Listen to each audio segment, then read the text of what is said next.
அத்தனை செல்வமும் உன்னிடத்தில் நான் பிச்சைக்கு செல்வது எவ்விடத்தில் வெறும் பாத்திரம் உள்ளது என்னிடத்தில் அதன் சூத்திரமோ அது உன்னிடத்தில்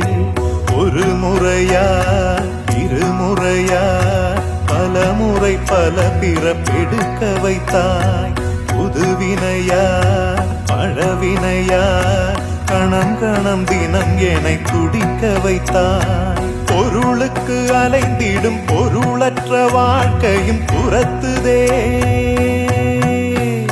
உன் அருள் அருள் அருள் என்று அலைகின்ற மனம் இன்று பிதற்றுதே அருள் விழியால் நோக்குவாய் மலர்பதத்தால் தாங்குவாய் உன் திருக்கரம் என்னை அரவணைக்குனதருள்